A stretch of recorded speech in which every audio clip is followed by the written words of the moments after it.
चलिए, hello. Yes sir. हाँ विजय sir, यार कल मैंने जो फर्स्ट क्वेश्चन पूछा था, क्या था फर्स्ट क्वेश्चन? सर याद नहीं है? याद नहीं आ रहा। सेकंड थर्ड कुछ याद है? हाँ सर, थर्ड याद है मुझे। थर्ड याद है, बताओ। थर्ड ये था कि एक्स जो था वो ओपन स्पेस में ऐसे भाग रहा था, ठीक है, तो उसके पीछे वाई और जेड लगे थे। Very good.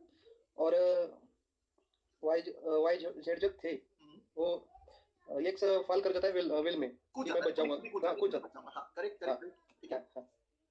तो वाई और जेड को लायबल बनाया जाएगा कि नहीं बनाया जाएगा, दैट वाज द क्वेश्चन। ठीक है, क्वेश्चन ये था कि वाई और जेड की लायबिलिटी क्रिएट होगी या नहीं होगी। ठीक है। हाँ हाँ। अच्छा, एक चीज और मैंने लिखवाई थी कि there was no evidence to show कि एक्स के पास कोई और तरीका नहीं था बचने का। ठीक। Yes sir. हाँ, तो यस इसमें क्या होगा, क्या वाई और जेड की लायबिलिटी बनेगी या नहीं बनेगी? सर, नहीं बनेगी क्योंकि उनको तो पता नहीं था। आप नहीं, वाई और जेड की लायबिलिटी इसलिए नहीं बनेगी क्योंकि एक्स चाहता तो कहीं और भी भाग सकता था। हाँ मतलब यहाँ पे कोई ऐसा एविडेंस नहीं मिला कोर्ट को जिससे कोर्ट इस निष्कर्ष पे पहुंचे कि उस कुएं में कूदना एक्स के पास इकलौता उपाय बचा था। ठीक है। Yes sir. So the only choice that X was left with was to jump in the well to save himself, was not the only, yes मतलब it was not the only sir. Choice. Yes sir. वो कहीं भी और हाँ भाग सकता था, वो वेल हाँ, में ये सोच के कूदा कि मैं इनसे बच जाऊंगा और उसके बाद वो खुद डूब बच जाएगा। जाऊंगा। तो वाई और जेड की यहाँ पे लायबिलिटी नहीं होगी। ठीक है, very good, good job Vidyasagar, very good यार। Thank you sir. चलो अब एक second, this would be Bhumika. Yes, Bhumika kindly raise your hand बेटे। मैं रैंडमली चैट पे ऐसे करके पिन पॉइंट कर रहा हूं जिसका भी नाम निकला है। सुनैना अभी बाल बाल बची है क्योंकि एकदम जस्ट पॉइंट वही था। Hello. यस भूमिका, Yes, sir. क्वेश्चन 1 या 2 याद है? Yes, sir. One वाला तो facts were similar to Palani Condon case. ठीक है। There was ex a husband who hits his wife, मतलब head injury देता है उसे. ठीक है। And then उसके बाद सब unconscious जाती है and उसको लगता है कि she's probably dead.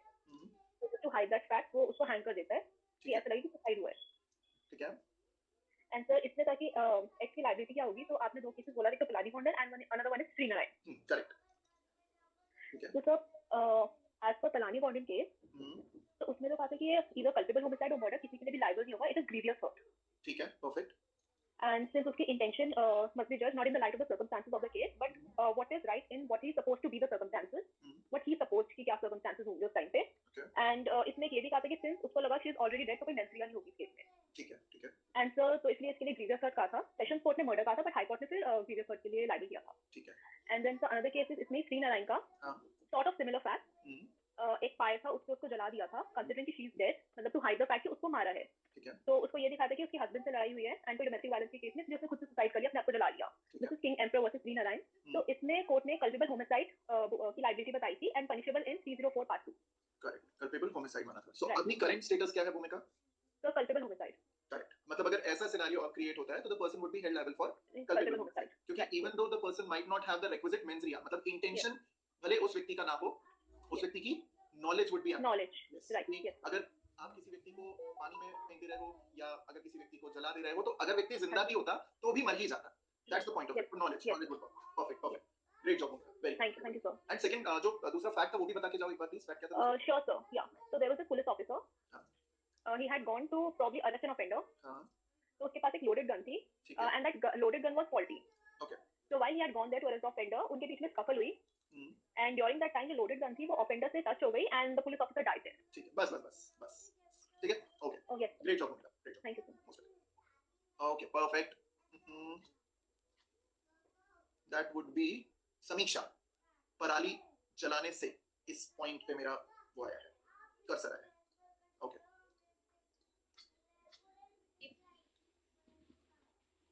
Hello. Hello. Good evening sir. Good evening समीक्षा, बताएं इस केस में क्या होगा? सर बाय मिस्टेक चली है, but sir culpable homicide not amounting to murder. Are you sure कि you are just making a guess? Sir क्योंकि ऑफेंडर का इंटेंशन नहीं था ना कि वो मतलब पुलिस ऑफिसर को मारे, तो जब इंटेंशन था ही नहीं बट स्टिल गोली चल गई, तो वो culpable homicide not amounting to murder होना चाहिए because intention plus knowledge is important. Okay, but knowledge भी तो नहीं था ना कि फॉल्टी गन है. फॉल्टी गन ये नॉलेज नहीं था. तो सर इसमें नॉलेज भी था. I'll give you two options, Samisha. Okay. Option number 1 is he is liable for culpable homicide. Option number 2, he is not liable for culpable homicide. Essential ingredients for culpable homicide are intention and knowledge, and both are not there, so sir not liable. Not liable for culpable homicide. Absolutely correct. जब ऐसे किसी question में फंसो ना समीक्षा, तो तो elements address करके देख लो, अगर कोई भी एक एलिमेंट दिख रहा है कि हम्म। either there was intention or there was knowledge, क्योंकि यहाँ पे faulty gun was not in the knowledge of A. Yes, sir. Requisite mens rea नहीं था, scuffle हुआ है, मतलब हाथापाई हुई है, छीना झपटी हुई है, तो that is something which is obvious that a person who is apprehended would do, तो करेगा ही, ठीक? Yes, sir. बट यहाँ पे अगर requisite intention ही नहीं था और faulty gun की knowledge नहीं थी, the person will not be held liable for culpable homicide. अगर culpable की चोट लगी है तो might be guilty of hurt, otherwise no offense, but culpable homicide यहाँ पे create नहीं होगी, ठीक है? Yes, sir. Application के बाद great job समीक्षा, great job. Thank you, sir. Perfect. So I hope you got the point on it कि ऐसी स्थिति में, ठीक है? सेकंड वाला फिर से बता दो, देखो जो सेकंड सिनेरियो है, सेकंड आई गेस यही था, पुलिस ऑफिसर वाला सेकंड था, कविता ये वाला पूछ रहे हैं कि पालानी गोंडन पूछ रहे हैं। एटी का डिफेंस नहीं लेता जनरली, इस केस में उसका मेंस रिया ही नहीं माना जाता, डिफेंस की जरूरत नहीं पड़ती है। डिफेंस आदमी तब क्लेम करने चाहता है जब उसके अगेंस्ट प्रॉपर्ली आप ऑफेंस को प्रूव करो, ठीक? लेकिन अगर ऑफेंस ही प्रूव नहीं हो पा रहा है तो डिफेंस लेने की रक्षा जरूरत ही नहीं पड़ेगी। The prosecution has to satisfy the court कि पहले तो ये सारे एलिमेंट्स हुए, अगर प्रोसिक्यूशन वो एलिमेंट्स ही सिद्ध नहीं कर पा रहा है, डिफेंस क्लेम करने की जरूरत ही नहीं है, बंदा पहले ही छूट जाएगा। That's the point of it, ठीक? हाँ, ये वाला अब जरा समझिए इसको, एक्सेप्ट ना प्रतीक 304 ए में नहीं जाएगा क्योंकि रैश एंड नेग्लिजेंट एक्ट नहीं माना जाएगा unless the person was aware, unless the person was aware. Nupur you have a few doubts, okay बच्चा एक सेकंड, हम ये पहले क्वेश्चन देख लें एंड उसके बाद इसको एड्रेस करते हैं। देखिए पालानी गोंडन या श्रीनारायण केस है, एम्परर वर्सेस श्रीनारायण, बहुत सारे केसेस हैं वैसे इस पॉइंट पे। होता क्या है कि कोई भी अगर ए फेलो है जो कि एक बी फेलो की डेथ कॉज करता है, ध्यान से सुनिएगा, डेथ नहीं करता है, उसको अनकॉन्शियस स्टेट में ला देता है, ठीक? अब बी अनकॉन्शियस है, A believes that B is dead, A की नजरों में बी डेड है। अब दो तीन एस्पेक्ट से आप समझिए, ए की इंटेंशन, ए के नॉलेज के हिसाब से A has already killed somebody. A ने क्या किया, ए ने बी के अगेंस्ट, ठीक है, कंसीलमेंट करने के लिए और खुद को बचाने के लिए उसने क्या किया, उसने एविडेंसेस को फैब्रिकेट करने की कोशिश की, एविडेंसेस को, this is B fabrication of evidences. Why? A ने बी को अनकॉन्शियस किया, ए को लग रहा है बी अनकॉन्शियस नहीं है, बी डेड है। अब ए इंटेंशनली, ध्यान से देखिएगा Kavita and everyone, this is important point क्योंकि ये पूछा जाता है, कई जगहों पे पूछा जाता है। ए इज नाउ इंटेंशनली कॉजिंग कि वो बी की बॉडी को पानी में बहा देगा, या फिर वो बी की बॉडी को लेट्स से फॉर एग्जांपल उसमें आग लगा देगा, या फिर वो बी की बॉडी को हैंग कर देगा, in order to show that this is a case of suicide. लेकिन ऐसा करते वक्त अब पहले पालानी गोंडन का हम कॉन्टेक्स्ट समझते हैं कि पालानी गोंडन में ग्रीवस हर्ट किस रीजनिंग के बेसिस पे दिया गया था, ठीक है? पालानी गोंडन में ऐसा क्यों हुआ था? क्योंकि पालानी गोंडन के इंटरप्रिटेशन के हिसाब से यहाँ पे ए ने बी को कॉन्शियसली मतलब जानते बूझते हुए ए ने बी को कौन सी इंजरी कॉज की थी, which was the injury that A जानते हुए उसने बी को कौन सी इंजरी कॉज की थी, खुद बताइए रक्षा एंड एवरीवन, क्योंकि ये कॉन्सेप्ट आपको समझना तो पड़ेगा। यस, जानते बूझते हुए ए की नॉलेज में बी, ए की नॉलेज में ए ने बी को ग्रीवस हर्ट कॉज किया, ठीक? दूसरा जो सेकंड चीज, अब ए की नॉलेज में बी इज डेड, ठीक? यस। सेकेंडली अब ए ने अपनी नॉलेज में अगला एक्ट क्या किया, इंटेंशनली ए ने अपनी नॉलेज में बी के अनकॉन्शियस होने के बाद और अपनी नॉलेज में उसने क्या किया है, उसने हैंग किया है। हैंग क्या सोच के किया है, मैं इसको मार रहा हूं, एग्जैक्टली कंसीलमेंट किया है, एग्जैक्टली एविडेंस के साथ टैंपरिंग की है, फैब्रिकेशन किया है, ठीक है? फैब्रिकेशन किया, absolutely correct, fabricated the evidence, absolutely correct. So अब प्रॉब्लम ये है कि पालानी गोंडन केस फॉल्टी इसलिए निकल के आता है क्योंकि ओरिजिनली ये हरकत की ए ने मान लिया, ये हरकत की ए ने मान लिया, कोर्ट ऑफ लॉ ने इस फैक्टर को डिस्कार्ड कर दिया कि यहां पे नॉलेज के साथ भी एक्ट हो रहा है। फॉल्ट क्या थी पालानी गोंडन केस में कि कोर्ट ने इस पॉइंट को टोटली डिस्कार्ड कर दिया कि ए की नॉलेज भी है, ए की नॉलेज भी थी जब वो उस व्यक्ति को हैंग कर रहा था, जब अपनी वाइफ को वो हैंग कर रहा था, ए की नॉलेज भी यहां पे वर्कआउट करती है कि दिस पर्सन इज हैंग्ड। अगर ये व्यक्ति मृत हो तब तो कोई बात नहीं, लेकिन अगर ये व्यक्ति जीवित होगा तो ए की नॉलेज उसको इतना तो बोलेगी कि let's say if this person is dead he would, let's say this person is alive he would die, let's say if this person is alive he would die। तो पालानी गोंडन केस में इस वाले एस्पेक्ट को टोटली इग्नोर कर दिया गया। पालानी गोंडन ने बोला कि भैया ग्रीवस हर्ट है, बहुत हो गया, तो फैब्रिकेशन ऑफ एविडेंस, इससे ज्यादा कुछ नहीं। बट अगर इसी सिनेरियो को कविता रक्षा, अगर अपन इसी सिनेरियो को let's say for example Shri Narayan case में देखते हैं, तो श्री नारायण केस क्या करता है, Shri Narayan case grievous hurt को कंसीडर कर रहा है, श्री नारायण केस कंसीलमेंट को भी कंसीडर कर रहा है, लेकिन श्री नारायण केस नॉलेज को भी तवज्जो दे रहा है that if you are burning somebody you know that this act is of such nature that it would cause death। भाई किसी व्यक्ति की मृत्यु हो जाएगी अगर आप किसी व्यक्ति को जलाओगे। मान लो अगर आपकी जानकारी में वो व्यक्ति मरा हुआ नहीं होता, अगर आप उसको तब जलाते वो मर जाता, ठीक? आपकी जानकारी में अभी वो व्यक्ति ऑलरेडी मर चुका है, आप उसको जला रहे हो तो उसके बचने की भी चांसेस तो है नहीं, उसके बचने की चांसेस नहीं है, नील है, 0 बटा सन्नाटा है। इसीलिए श्री नारायण केस जो है उस केस को अब प्रिविलेंट माना जाता है। अब प्रैक्टिस में श्री नारायण केस प्रिवेल करता है जिसके अकॉर्डिंग, क्योंकि इस व्यक्ति को नॉलेज थी कि वो क्या कर रहा है, इसीलिए अब इस केस में ऐसे सिनेरियोज में जहां पे मान लीजिए कि हस्बैंड एंड वाइफ ने मिलकर के किसी एक एक्स पर्सन को चोटिल किया, एक्स पर्सन अनकॉन्शियस हो गया, हस्बैंड एंड वाइफ ने इसको उठा करके एक फायर पे बिठा दिया। फायर पे बिठाने का मतलब है कि आग पे बिठा दिया, ठीक, आग पे बिठा दिया, आग लगा दी, हैंग कर दिया, या उसको पानी में फेंक दिया, ठीक है, किसी स्ट्रीम में बहा दिया, नदी में बहा दिया। इन तीनों ही केसेस में एक्स और वाई का भले रिक्विजिट मेंसरिया मिसिंग हो, मेंसरिया ना हो, कि हम मारना नहीं चाहते इसको, लेकिन उनकी नॉलेज पूरी पूरी है कि अगर ऐसा किसी के साथ भी होगा तो वो मर जाएगा, ठीक। That is the reason why now this scenario falls in the category of culpable homicide and not just grievous hurt. इसको grievous hurt की कैटेगरी में नहीं रखा जाता, ठीक। यहाँ पे प्रतीक ने जजमेंट भी भेजा, देखते हैं एक सेकंड जजमेंट क्या है। There is this screenshot, let's have a look at it. Perfect. Yeah. In the light of the above discussion, the conclusion is irresistible that the intention of the accused must be judged not in the light of the actual circumstances, but in the light of what he is supposed to be the circumstances. The court observed that the cause of death or disease was asphyxiation of hanging, and the accused had no intention of causing death by giving a blow on head. Hence, no mens rea was being found on part of the accused. Therefore, the judgment of Supreme Court was being overruled by Honorable High Court and was held that accused cannot be convicted either of murder or culpable homicide, but definitely be punished for committing an assault on his wife and also for attempting to create false evidence by hanging her. So, Palani Gondan इसको follow करता है, ठीक है, Palani Gondan जो है इसको follow कर लेता है। But the problem is simple कि भाई आप नॉलेज को पूरी तरीके से डिस्कार्ड नहीं कर सकते, that's the point of it, ठीक। आप नॉलेज को अगर डिस्कार्ड कर दोगे तो भाई एक बात बताइए, क्वेश्चन इज, क्या आपने कोई एक्ट किया, जस्ट टेल मी, क्या आपने कोई एक्ट किया, is there an act of hanging somebody, yes और नो, एक एक स्टेप बाय स्टेप समझो, is there an act, yes there is an act. क्या आपके एक्ट से किसी व्यक्ति की अल्टीमेटली डेथ कॉज हुई, ultimately it eventually cause death of somebody, absolutely yes. क्या वो डेथ इंटेंशन के बेसिस पे हुई थी, did you have an intent to cause death, Did you have an intention to cause death? No, you never had the intention to cause death. But क्या वो death जो cause हुई है उसमें आपकी फंडामेंटल नॉलेज वर्कआउट करती है, क्या नॉलेज का एंगल है, yes, your act is so eminently dangerous that in all probability it will cause death. That is the reason why the person would be held liable, ठीक। और इसके लिए this is not the only case, इसमें English cases भी हैं, वो भी मैं भी आप लोगों को लिखवाऊंगा, बट उससे पहले हम लोगों को सेक्शंस को रीड करना है, ठीक। तो सेक्शन की रीडिंग को आज निपटाते हैं और फिर नेक्स्ट क्लास में हम लोग चल के इसकी नोट मेकिंग को देखेंगे। हाँ नुपुर बेटे बताइए, अभी अभी पढ़ रहे हैं बेटे, अभी बेराक की लैंग्वेज देखेंगे लाबोनी। हाँ नुपुर बताइए। Good evening sir, am I audible? Yes Nupur, you audible, बताइए। हाँ जी सर, दोनों केसेस में एक्चुअली मुझे डाउट है। हाँ, बोलिए। फर्स्टली ये जो पलानी गोंडन वाला केस है, ये 1919 का केस है। करेक्ट। उससे पहले सर एक और केस था, एम्परर वर्सेस दल्लू सरदार करके, 1914 का केस है ये। ओके। तो सर इस केस के जो फैक्ट्स हैं, one of the facts is कि इस केस में जो डिसीज्ड है उसको किक और स्लैप किया गया था। ओके, तो इस केस में भी वही चीज कोर्ट ने हेल्ड करी थी जो पलानी गोंडन केस में हेल्ड करी थी। ठीक है। लेकिन सर पलानी वाले केस में जो एक्यूज्ड है उसने अपनी वाइफ को फोरहेड पे प्लग शेयर से हिट किया था। एग्जैक्टली, तो यस, करेक्ट। तो सर, और अगर हम इस चीज को लिंक करें कल वाली क्लास के कॉन्सेप्ट से, तो हमने कल पढ़ा था कि हेड पे अगर आप Vital हिट organ. करते हो, हाँ जी, Correct. वाइटल ऑर्गन है वो। हाँ। तो इस केस में कोर्ट ने ये चीज कंसिडर नहीं करी। हाँ, नहीं करी, that was a fault in it, हाँ जी, दैट्स व्हाट एक्चुअली तो हैपेंड। हाँ, एब्सोल्युटली करेक्ट। जैसे आप आपने पिछला केस कौन सा बताया, एम्परर वर्सेस दल्लू सरदार। दल्लू सरदार। देखो, अगर दल्लू सरदार की बात करें तो किक एंड स्लैप है, उससे व्यक्ति अनकॉन्शियस हुआ एंड जो भी सिनेरियो राइज हुआ। हाँ जी, वाइटल ऑर्गन पे हिट करना is basically a requisite, it is a condition. लेकिन वाइटल ऑर्गन पे हिट करने से क्या एक डायरेक्ट डेथ हुई नुपुर, क्या एक डायरेक्ट डेथ हुई, नो सर। नो। तो ऑब्वियसली यहाँ पे जो जजमेंट है वो फॉल्टी तो है, दैट्स एब्सोल्युटली करेक्ट। हाँ लेकिन जी, डायरेक्ट डेथ वाला एंगल था ना, इसको कोर्ट ने कंसीडर किया होगा दैट सर पे चोट पहुंचाई गई, ठीक है, प्लस शेयर से अगर सर पे चोट पहुंचाई गई, क्या इससे डायरेक्ट डेथ हुई, यस और no. The court said no, नहीं हुई। अब जब नहीं हुई तो हमारे नॉलेज को उन्होंने टोटली डिस्कार्ड कर दिया। नॉलेज को अगर उन्होंने कंसीडर किया होता तो पलानी गोल्डन का जजमेंट कल्पेबल होमिसाइड होता।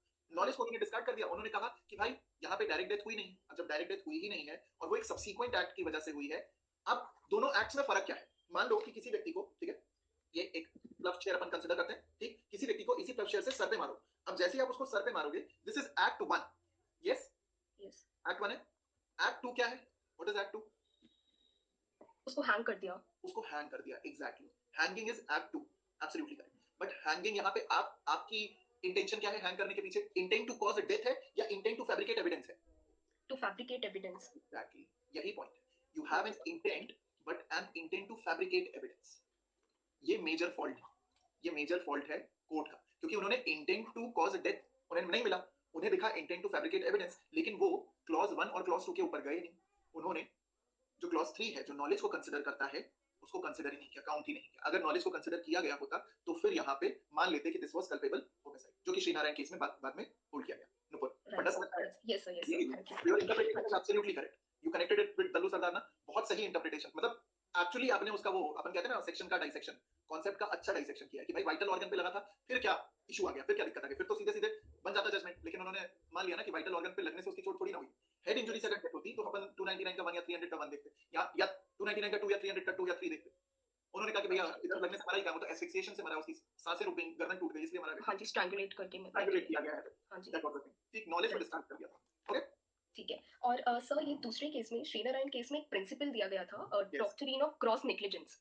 यस। और आपने जैसे अभी बताया उसमें नॉलेज को भी बोला गया था कि जो एपेलेंट्स थे दे वर डीम्ड टू हैव नॉलेज कि जो उनका एक्ट है जो it is a result of wrongful purpose, वो एक रॉन्गफुल एक्ट है।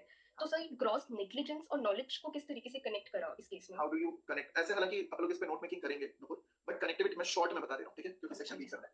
ग्रॉस नेग्लिजेंस के साथ फंडा ये होता है, ये मैंने कल आप लोगों को कल भी बताया था। ग्रॉस नेग्लिजेंस वहां आता है जहां पे देयर वाज अ ड्यूटी। ठीक, अब अगर आप श्योर नहीं हो, ध्यान से समझना, आपने किसी व्यक्ति को चोट पहुंचाई, ठीक, आपने किसी व्यक्ति को चोट पहुंचाई, now the person is unconscious, now you are not sure whether the person is dead और अलाइव। ठीक, if you are not sure that the person is dead और अलाइव, आपको टेक्निकली नेक्स्ट स्टेप क्या लेनी चाहिए? What should you do? Ideally what should you be doing as a good citizen of this country? Nupur, to check whether the person is alive और not. हमारी knowledge के हिसाब से तो वो बंदा मृत है, लेकिन obviously we are not experts, तो हमने अगर उसको चोट पहुंचाई है, वो चाहे अनकॉन्शियस हो चाहे कैसे भी स्टेट में हो, हमें एक मेडिकल एग्जामिनेशन उस व्यक्ति का कराना चाहिए, डॉक्टर को बुलाना चाहिए, मेडिकल एक्सपर्ट को बुलाना चाहिए, we need to get an idea. ठीक, यस सर। अब वो बंदा अगर अनकॉन्शियस है, हम मेडिकल एक्सपर्ट की हेल्प लिए बिना खुद अज्यूम कर ले रहे हैं that the person is dead, ये हमारे पास ग्रॉस नेग्लिजेंस माना जाना चाहिए। Right sir, right sir. We were in a state, मैंने कल भी ये चीज बताई थी, ग्रॉस नेग्लिजेंस या रैश एंड नेग्लिजेंट एक्ट तब अराइज करते हैं जब आपकी ड्यूटी बनती है। ठीक, अब आइडियली अगर आपने किसी व्यक्ति को चोट पहुंचाई है तो एक जेनरस ड्यूटी आपकी ये बनाएगा लॉ कि भैया चेक कर लो कि व्यक्ति की हालत कैसी। अगर आप चेक नहीं कर रहे हैं, वहां से भाग जा रहे हैं, बात तब दूसरी है, लेकिन अदरवाइज तो अगर आप देख रहे हैं that the person is unconscious, तो आप चेक करो weather the person is dead और अलाइव। ठीक, एक्स्ट्रा ड्यूटी है, केयर एंड कॉशन लेना पड़ेगा, आपने नहीं लिया, आपने चेक भी नहीं किया बंदा डेड है अलाइव है, डॉक्टर का कंसल्टेशन मेडिकल एग्जामिनेशन कुछ नहीं कर रहा है, आप डायरेक्टली उसको हैंग कर रहे हैं। ठीक है, in a way is this gross negligence on your part to not Yes, get it sir. confirmed? Yes, sir. It is gross negligence, but उस gross negligence के बदले में क्या आपका एक्ट, अब ध्यान से सुनना नुपुर, यहाँ पॉइंट है, क्या आपने जो एक्ट किया वो आउट ऑफ पैनिक है, या मतलब अनकॉन्शियसली आपने किया, या आपने डेलिबरेट एक्ट किया? जो नेक्स्ट एक्ट आप कर रहे हो उस बंदे को हैंग करने का, या उसे आग पे बिठा देने का, या उसे बहा देने का, ये डेलिबरेट एक्ट है या अनकॉन्शियसली आपसे ये हो गया? Sir, it is out of panic. It is out of panic obviously, but is it a deliberate act or not? Yes, sir. मतलब knowledge तो थी। Knowledge तो थी, that's the point of it, समझ में आया? हाँ जी। how do you distinguish between gross negligence and purest form of knowledge? ये एक डाउट आएगा, है ना? Yes, sir. ग्रॉस नेग्लिजेंस और प्योरेस्ट फॉर्म ऑफ नॉलेज को डिस्टिंग्विश कैसे करोगे? ड्यूटी, सिनेरियो पे बेस्ड है, कंडीशन पे बेस्ड है, जहां पे आप विदाउट नॉलेज, अब आप देखो सामने लोग खड़े हैं, लोगों पे आप बंदूक से गोली चला दो, ठीक, अब यहाँ पे ड्यूटी जैसा कोई पॉइंट नहीं है, ग्रॉस नेग्लिजेंस नहीं आ रहा, सीधे नॉलेज लग रही है। इस सिनेरियो में there was obviously a scenario wherein you should have gotten a medical expert to examine this person, but you did not, you acted negligently and with the knowledge कि भैया चलो इसको हैंग कर देते हैं, बट क्योंकि act आपका deliberate था, ठीक है, it was a deliberate act in a case of duty, तो आपको ग्रॉस नेग्लिजेंस में कंसीडर करें या कल्पेबल होमिसाइड में कंसीडर करें? Culpable homicide. Exactly. I'll give you an example, Nupur. मान लो कि मैं एक doctor, and everybody else who's listening this now, इसका आंसर जरूर देना। आप मुझे ये बताओ कि मान लीजिए, let's say I'm a doctor, and आप नुपुर, आप एक नर्स हैं, ठीक? We actually commit surgery, हम लोग सर्जरी करते हैं, and आपको you see all the entire complete process, आप मुझे continuously assist करते हो, and you know how the surgery process works. मैं पेशेंट्स की सर्जरी करता हूँ, आपने सब देखा।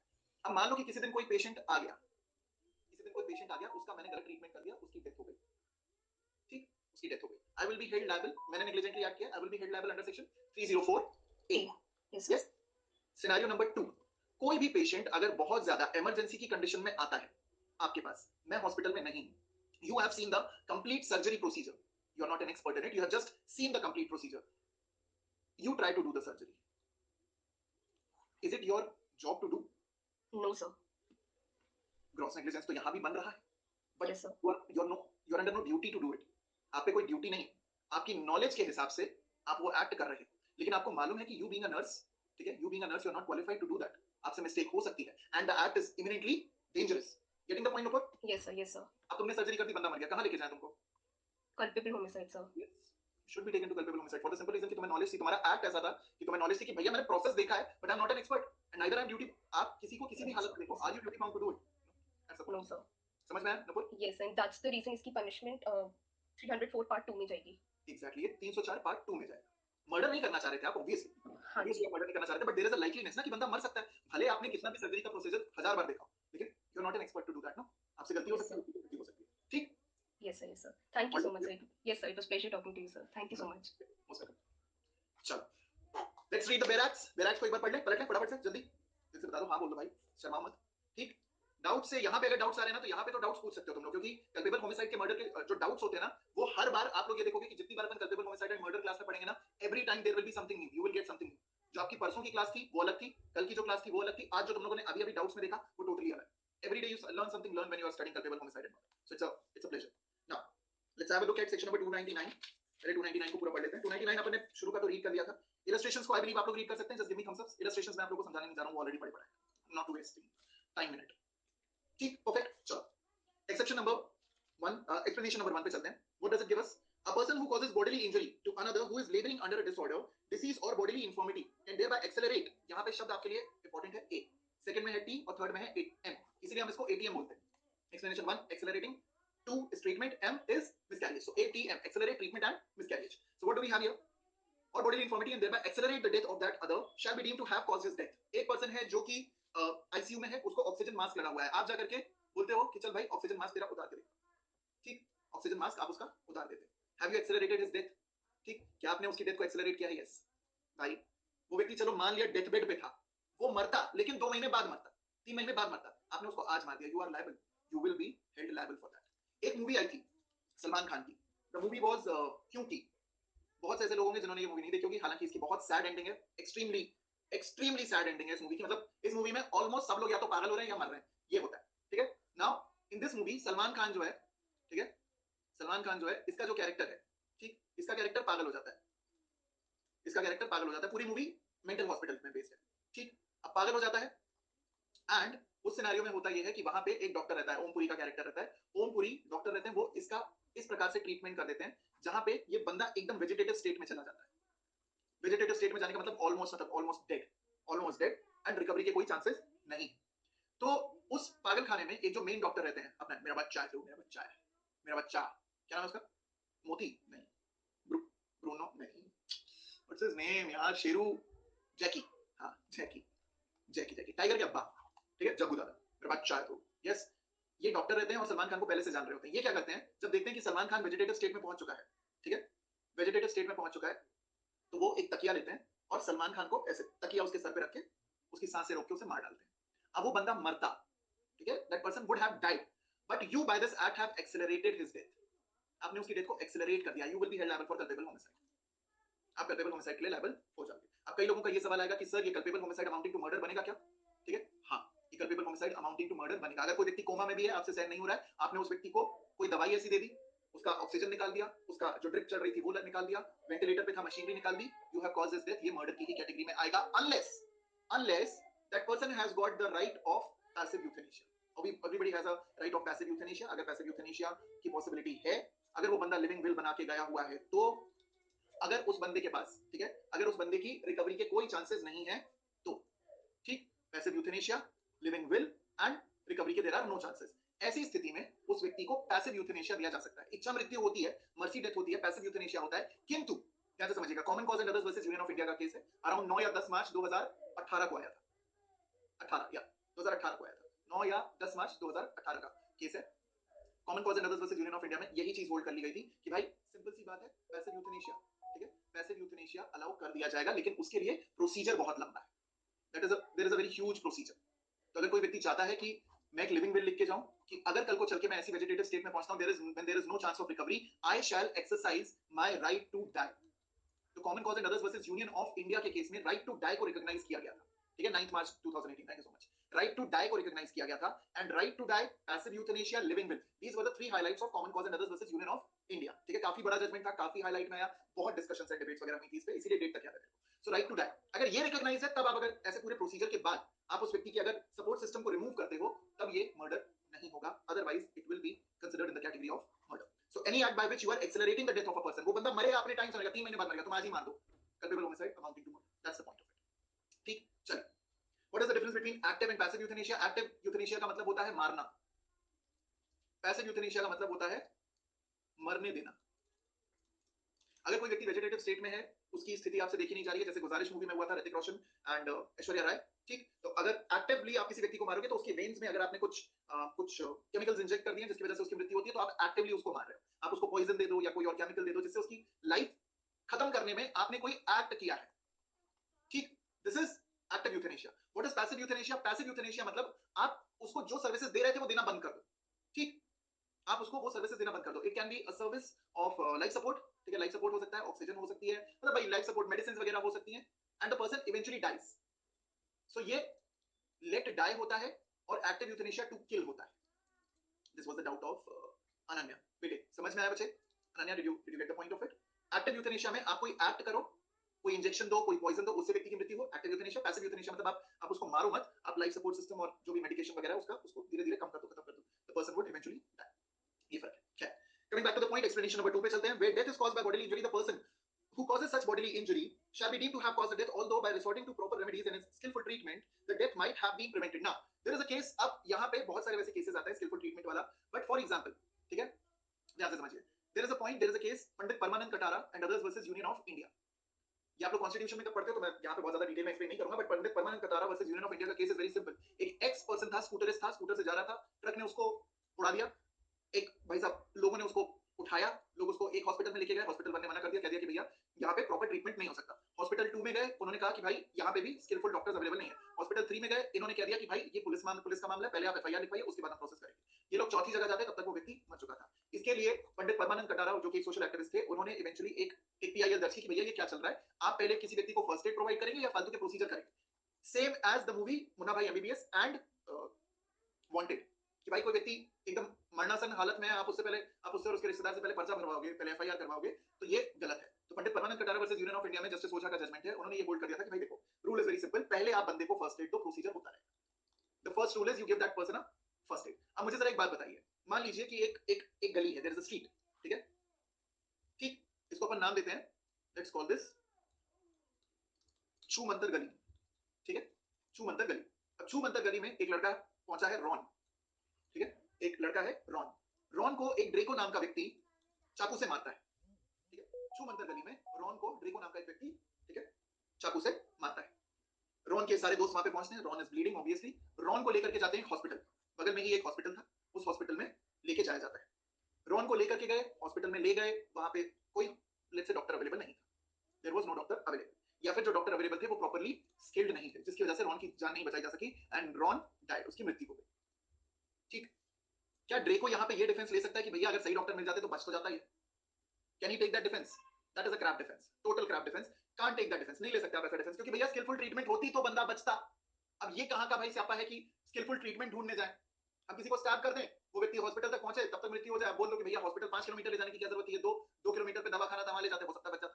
ठीक, तो लॉ जो है वो कभी भी इस तरह के डिफेंसेस को हवा नहीं देता, ठीक है, इस तरह के डिफेंसेस को हवा नहीं देता। Law does not entertain such defences for the simple reason कि भाई उस बंदे को स्किलफुल ट्रीटमेंट लेने की जरूरत में तुमने डाला, वो बंदा स्किलफुल ट्रीटमेंट लेने की हालत में तो तुम्हारी वजह से पहुंचा ना, तुमने मारा उसको, तब तो उसकी ऐसी हालत हुई कि उसको उसकी ब्लीडिंग रोकने के लिए डॉक्टर के पास जाना पड़ा, अदरवाइज जरूरत क्या थी उसको? और अगर तुम ऐसी स्थिति में डालकर के ये बोल रहे हो कि स्किलफुल ट्रीटमेंट होती तो व्यक्ति बच जाता, तो that is a very sincerely crap reason, simple, that's a crap reason. तो आप ये नहीं दे सकते।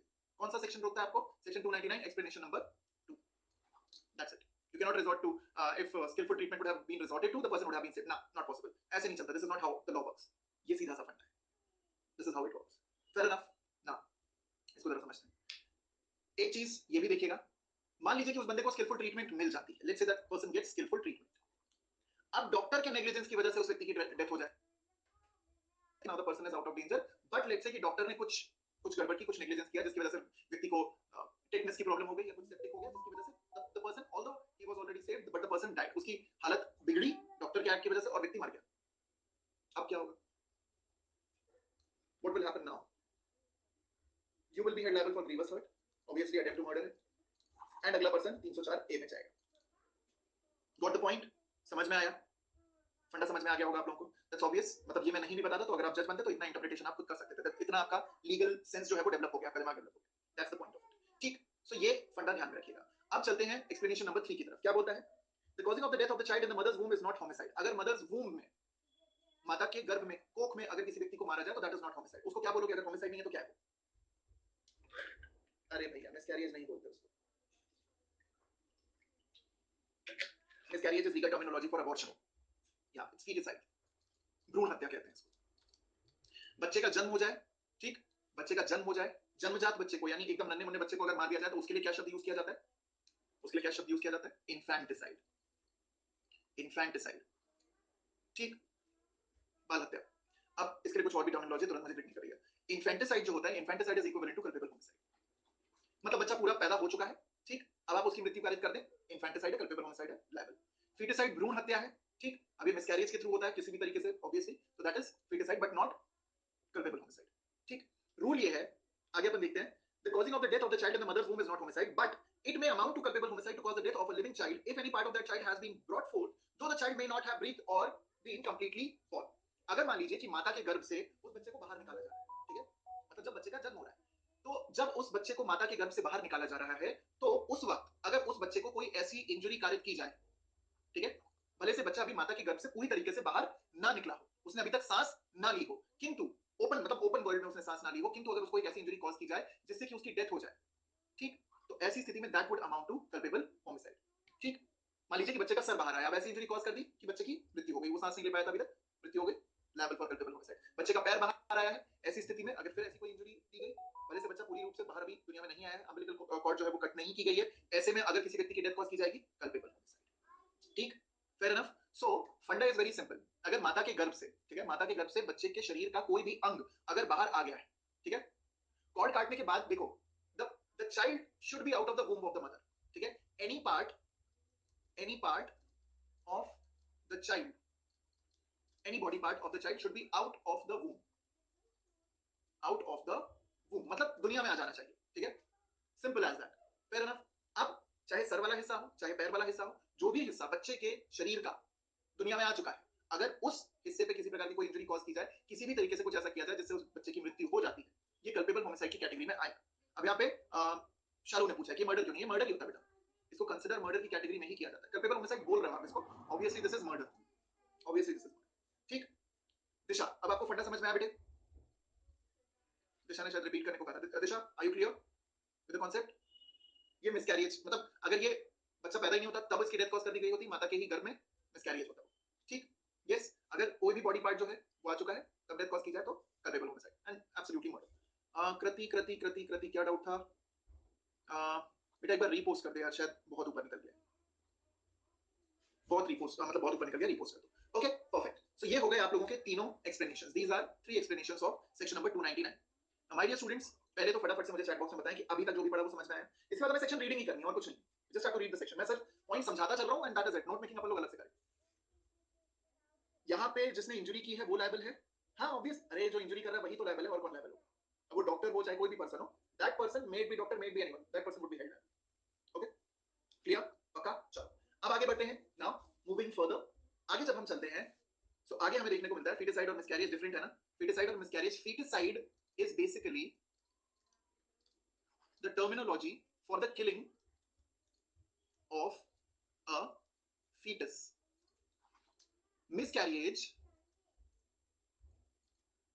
is basically an act of causing abortion. अब आप लोग पूछोगे क्या अंकल, ये तो एक ही बात तो हुई ना कि अलग है। Miscarriage is as to act, ठीक है, feticide is as to the consequence. Feticide जो है वो एक ऑफेंस माना जाता है टुवर्ड्स द fetus. मिसकैरेज जो है ये ऑफेंस माना जाता है towards the mother. Got the difference? समझ में आया? मिसकैरेज एक्ट है, नहीं समझ में? फिर से समझो। Miscarriage is the act via which the person the fetus will be killed. It's a process. Abortion wrongful act है तो मिसकैरेज बोलेंगे। अगर विद इन एमटीपी आ रहा है, मेडिकल टर्मिनेशन ऑफ प्रेगनेंसी के दायरे के अंदर आ रहा है, तो that will be considered in the category of abortion, medical termination of pregnancy है। ठीक है, स्टेप बाय स्टेप समझो। मेडिकल टर्मिनेशन ऑफ प्रेगनेंसी में अगर आप अबॉर्शन कर रहे हैं, लीगल है, एमटीपी एक्ट की गाइडलाइंस को फॉलो करते हुए अगर आप अबॉर्शन कर, आप नहीं, कोई व्यक्ति अगर अबॉर्शन कर रहा है तो वो क्या माना जाएगा? लीगल एक्ट माना जाएगा। ठीक, एमटीपी एक्ट के बियॉन्ड अगर आप चले जाते हैं, ठीक, तो जो एक्ट होगा अबॉर्शन करवाने का, that act will be known as miscarriage. ठीक, इसका कॉन्सिक्वेंस क्या होगा, इसका रिजल्ट क्या होगा? फीटिसाइड, फीटस की हत्या। I hope now you got it. Means and and है, ये मीन्स है यानी ये एक्ट है, और ये एंड है यानी कि ये ऑब्जेक्ट है। Hope you got the point, समझ में आ गया? ठीक, चलो आगे बढ़ते हैं। यहाँ पे 299 इज डन। सेक्शन 300 पे चलते हैं सीधे सीधे। यार कृति, तुमने अगर डाउट डाला बेटा तो यहाँ पे दिख तो नहीं रहा मेरे को, I can not see your doubt. अगर आपने यहाँ पे पोस्ट किया है। गाइस आप लोगों को कृति का डाउट दिख रहा है क्या? देखो अगर एमटीपी के मतलब टाइम पीरियड के बियॉन्ड जा रहे हो, कंसेंट वोंट मैटर। कंसेंट हो तो भी मिसकैरिएज है, कंसेंट ना हो तो भी मिसकैरिएज है। That's the rule of it, that's the rule. ठीक, एमटीपी के बियॉन्ड जा रहे हो, मेडिकल टर्मिनेशन के बियॉन्ड जा रहे हो, टाइम पीरियड के बियॉन्ड जा रहे हो, कंसेंट हो ना हो मदर की कोई फर्क नहीं पड़ता, रॉन्गफुल एक्ट है। विद इन कर रहे हो, with in the time period of MTP act, medical termination of pregnancy act, with consent अगर कर रहे हो, नो ऑफेंस। विदाउट कंसेंट कर रहे हो, ऑफेंस। ठीक, that's the point of it. Foeticide अगर मदर की कंसेंट से हो तब वो सीएच में आएगा ना? नहीं आएगा। फीटिसाइड कभी सीएच में आ ही नहीं सकता। फीटिसाइड कभी भी सीएच में आ ही नहीं सकता, रूल ही यही है। अरे इन्फेंटिसाइड आता है ना बेटे, ये कैसा सवाल हुआ? अभी तो बताया इन्फेंटिसाइड आता है सीएच की कैटेगरी में, फीटिसाइड थोड़ी आता है। अभी जस्ट अभी बताया था मैंने। ठीक sir, CH not amounting to M या सीएच अमाउंटिंग टू एम क्यों बोलते हैं? डायरेक्टली सीएच या एम क्यों नहीं बोलते? Not a very significant thing. CH amounting to M, M को ही बोला जाता है। ये टर्मिनोलॉजी जनरली तब यूज की जाती है जब स्टूडेंट्स को या फिर जज साहब को जजमेंट में ये एक्सप्लेन करना होता है कि पहले हमने कल्पेबल होमिसाइड के सारे एलिमेंट्स फुलफिल किए, फिर मर्डर के एलिमेंट्स सारे फुलफिल किए, अब मर्डर की पनिशमेंट दे रहे हैं। ठीक, तो culpable homicide amounting to murder and murder ये दोनों एक ही बात है, इसमें कंफ्यूज होने की जरूरत नहीं। ठीक है, मिसकैरियज वाले सेक्शन में आएगा तब जब विदाउट कंसेंट हो रहा है। अगर with consent with in MTP periods के अंदर आएगा तब मिसकैरियज नहीं माना जाता। Remember that. जब कंसेंट नहीं है, जबरदस्ती गर्भपात करवाया जा रहा है तो मिसकैरियज है। That is it. अब वो विद कंसेंट अगर हो रहा है, ठीक, और एमटीपी के दायरे के अंदर अंदर है, तो फिर काहे का ऑफेंस? तब कहा, तब तो अलाउड है ना, तब तो ये लीगली अलाउड है, तब क्या समस्या है? ठीक, एमटीपी के दायरे के बाहर है, अब कंसेंट हो या ना हो इससे क्या फर्क पड़ता है? लॉ ही बोल रहा है गलत है, तब तो ऑफेंस ही हो गया। ठीक, सिंपल सी चीज। Hope you got this point. चलो आगे चलते हैं।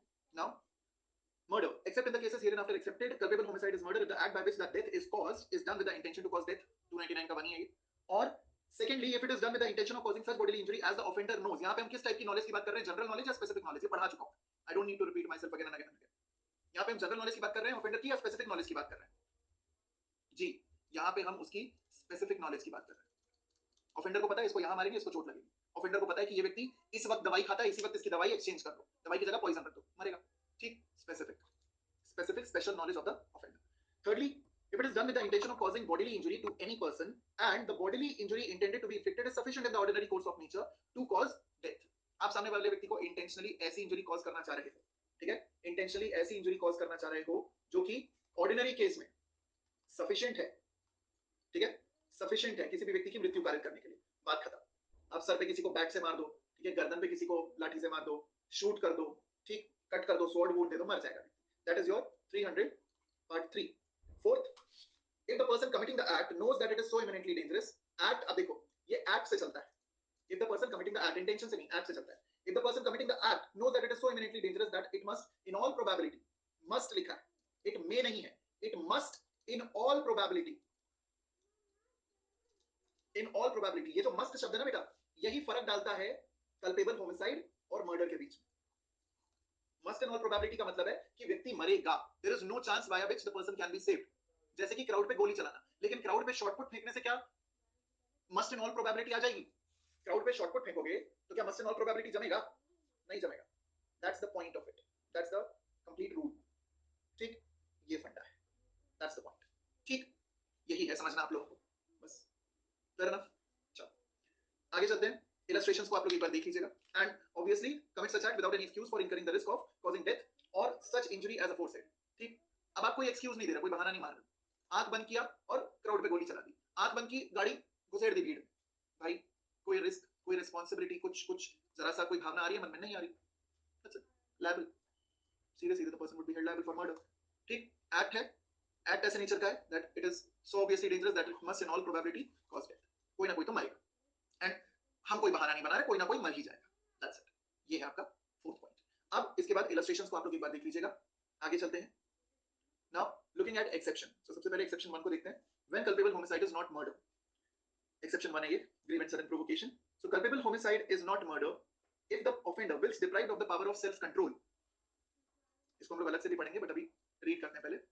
अगर किसी व्यक्ति का सेल्फ कंट्रोल डिप्राइव हो गया है, चला गया है, सेल्फ कंट्रोल ही नहीं बचा, खुद पे कंट्रोल नहीं, ठीक, whilst deprived of the power of self-control by grave and sudden provocation, causes the death of the person who gave the provocation or causes the death of any other person by mistake or accident. ठीक, simple. Who gave the provocation or causes the death of any other person by mistake or accident. Now the simple rule is, A person है, उसने B person के character के बारे में, उसकी family के character के बारे में, उसकी वाइफ के कैरेक्टर के बारे में, फादर के कैरेक्टर के बारे में कुछ चीजें बोली, ग्रेव एंड सडन प्रोवोकेशन दिया. B ने अगर A की डेथ कॉज कर दी, तुरंत उसी वक्त immediately, no cooling down period, he is liable for culpable homicide not amounting to murder. ठीक, A ने B की तरफ गोली चलाई, B डक कर गया, गोली जाकर के D को लग गई, culpable homicide not amounting to murder. But अगर मान लो कि B गुस्सा हुआ और उसने देखा कि A का बेटा C वहीं पे बैठा हुआ है, B ने उठा करके C को गोली मार दी, is this culpable homicide not amounting to murder? No, this is straight away murder. ना बेटा, यहां ट्रांसफर ऑफ मैलिस नहीं है. ट्रांसफर ऑफ मैलिस यहां होता जब एक्सीडेंटली A डक कर जाता और गोली B को लग जाती. यहां पे अगर आप इंटेंशनली, जिसने आपको सडन एंड ग्रेव प्रोवोकेशन दिया है, उसके चक्कर में किसी दूसरे व्यक्ति को मार रहे हैं, मर्डर, स्ट्रेट फॉरवर्ड, सीधा. एक्सीडेंट थोड़ी है. अगर इसको मारते culpable homicide not amounting to murder, इसको मारते, गलती से लग जाती गोली, गलती से चाकू फेंका, एक ही जगह डी को लग गया, culpable homicide not amounting to murder. ये ट्रांसफर ऑफ मैलिस ठीक है, लेकिन यहां पे कोई ट्रांसफर ऑफ मैलिस है ही नहीं. आपने ए को मारने की कोशिश ही नहीं की, आपने डायरेक्टली सी पे गोली चला दी. You are liable for murder. That's the point of it. Remember this. ये ग्रेव एंड सडन प्रोवोकेशन का बेसिक रूल होता है. आगे भी हम पढ़ेंगे केएम नानावती के कॉन्टेक्स्ट में और भी केसेस के कॉन्टेक्स्ट में. अगर मान लीजिए कि किसी मामले में कूलिंग डाउन पीरियड मिल गया है, कूलिंग डाउन पीरियड मिल गया है, किसी व्यक्ति को ग्रेव प्रोवोकेशन दिया गया, सडनली वो व्यक्ति रिएक्ट नहीं करता. अच्छा, ग्रेव एंड सडन प्रोवोकेशन इन शब्दों का मतलब समझो. ग्रेव का मतलब आप लोग समझते हैं. सडन के दो इंटरप्रिटेशंस होते हैं. नंबर 1 अनएक्सपेक्टेड और नंबर 2 सडन रिएक्शन. कभी आपके साथ ऐसा हुआ है कि, आपके नहीं, कभी आपने देखा हो कि किसी के साथ ऐसा हुआ हो कि अचानक से लोगों के बीच में झगड़ा तो हो रहा है, लेकिन एक बंदे ने दूसरे बंदे को अनएक्सपेक्टेडली कुछ ग्रेव बात बोल दी, जिसे देख करके हम सब लोग, ओ माय गॉड, ऐसा कैसे बोल दिया, out of nowhere, out of blues, इस व्यक्ति ने ऐसा कैसे बोल दिया यार. That is a sudden provocation. You are not expecting this to come, unexpected. और इसमें दूसरा सडन का इंटरप्रिटेशन होता है, अब जिसके लिए ये चीजें बोली गई थी, उसने तुरंत रिएक्शन दिया है, इमीडिएट रिएक्शन किया. हाँ, वही वाला. हे माता जी, याद आया? That's unexpected reaction, that's unexpected provocation, and उस पे आने वाला तुरंत दिया हुआ reaction, immediate reaction. Now the question here is, मान लो कि अगर अनएक्सपेक्टेड प्रोवोकेशन था, लेकिन उस व्यक्ति ने खुद पे काबू कर लिया, वो 3 दिन बाद आकर के अब इस व्यक्ति को मारता है जिसने सडन एंड ग्रेव प्रोवोकेशन दिया था. Culpable homicide not amounting to murder और murder, what will it be? क्या होगा? Thank you so much Monika.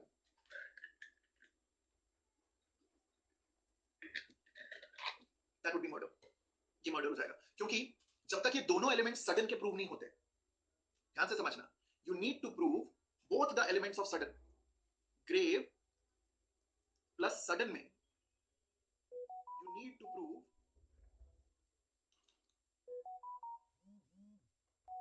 both of the aspects of suddenness. पहला एस्पेक्ट जो यहां पे बनता है, दैट इज अनएक्सपेक्टेड, और दूसरा अगर ऐसा बनता है जो कि सडन रिएक्शन है. चलिए मैं आपको एक एग्जांपल से समझाता हूं.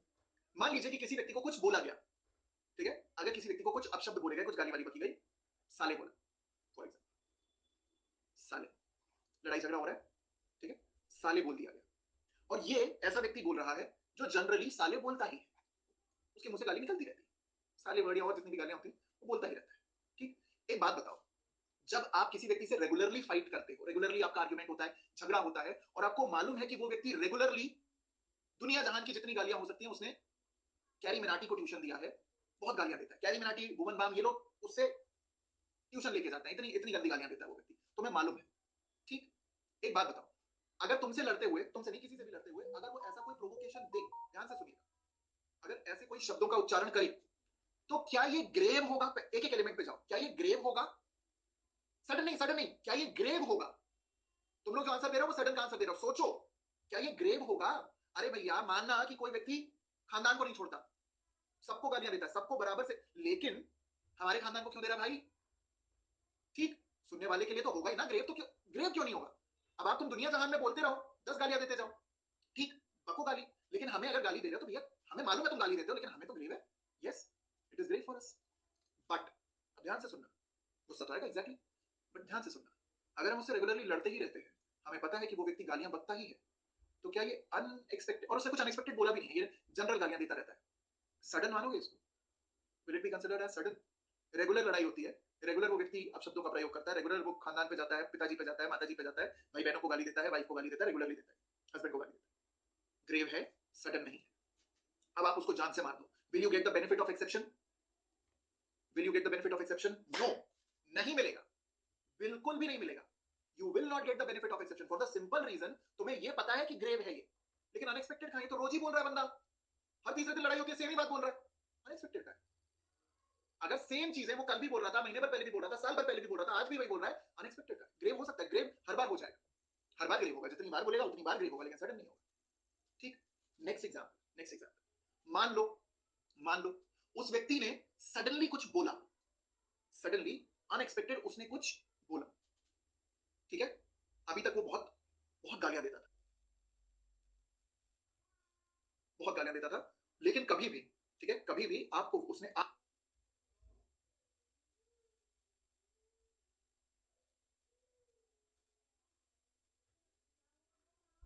आज तक चोट्टा नहीं बोला।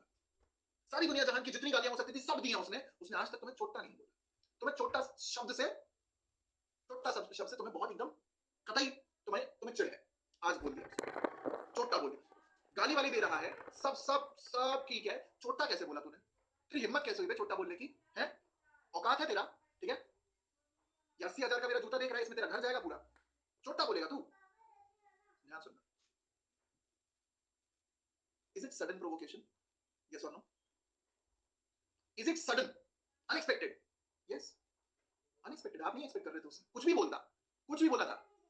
यू हैव सीन अनु कपूर का एक कोई सा शो था, उसमें बोलता है इसके बारे में नहीं बोलना था सर, इसके बारे में नहीं बोलने का था, कुछ भी बोलने का था सर, इसके बारे नहीं सर, इसके बारे में नहीं बोलने का, कुछ भी बोलने का था, इसके बारे में नहीं बोलने का था सर, कुछ भी बोलने का था।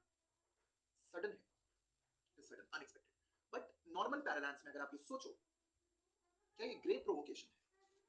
बात पे नहीं जाना, वो तो डॉली बिंद्रा थी, तो डॉली बिंद्रा थी, वो श्वेता तिवारी से लड़ ली थी, वो तो अलग है। ठीक, क्या ये ग्रेव है? नॉर्मल पैरालांस में क्या ये ग्रेव है? नहीं। आपने डेथ कॉज कर दी, will you get the benefit of culpable homicide not amounting to murder? अच्छा हाँ, मनोज तिवारी था, हाँ हाँ हाँ, श्वेता तिवारी नहीं थी, तिवारी थे ना, तिवारी, तुम समझ गई ना, तिवारी थे। ठीक, छोटी छोटी बातें पकड़ने लगा छोटू, मनोज तिवारी था, अंडे खाने था उसको, ऑमलेट खाना था। ठीक, यस, हाँ डेफिनेटली आएगा character assassination, it was grave, it was sudden but not grave, no defence, murder में जाओगे। तीसरा सिनेरियो, उसने कुछ ग्रेव ही बोला, उसने कुछ अनएक्सपेक्टेड ही बोला, बाप पे नहीं जाना। ठीक, ग्रेव, बाप पे गए, ग्रेव, बाप पे नहीं जाना, ठीक है, सब कुछ हटा दो, सारी दुनिया एक तरफ, सारी सारी गलतियां एक तरफ, लेकिन, ठीक है, लेकिन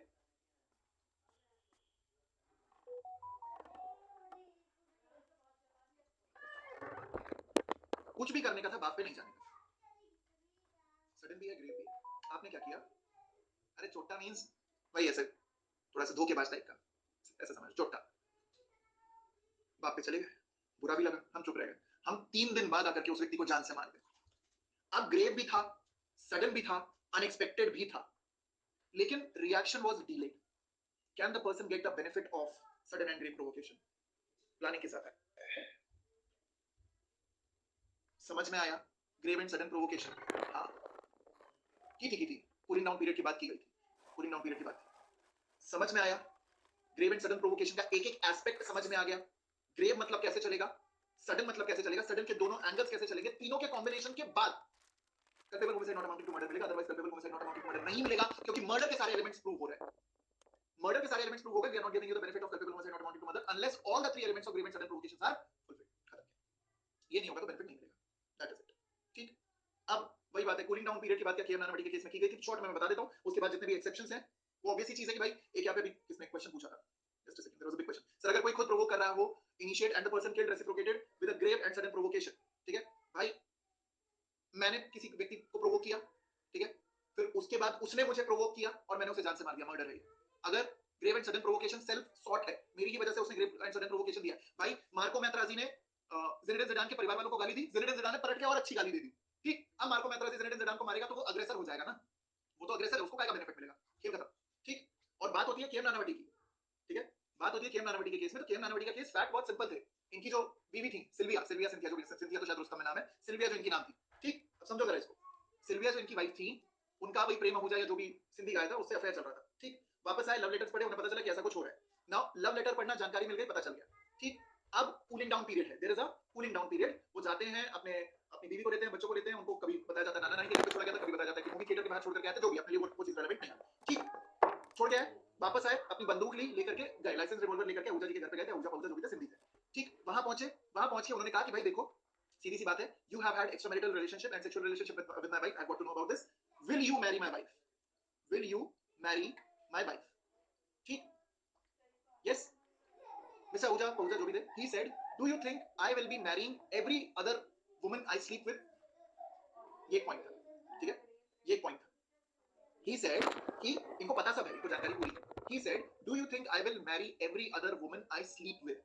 क्या आपको लगता है कि हर वो महिला जिसके साथ मैं सो चुका हूँ, उससे मैं शादी कर लूंगा? That is what provoked Mr. Nanavati, and इन्होंने शूट कर दिया वगैरह वगैरह। But KM Nanavati is not a very celebrated case. It's not a celebrated case. यहाँ पे celebrated officer है, but KM Nanavati में ब्लंडर है।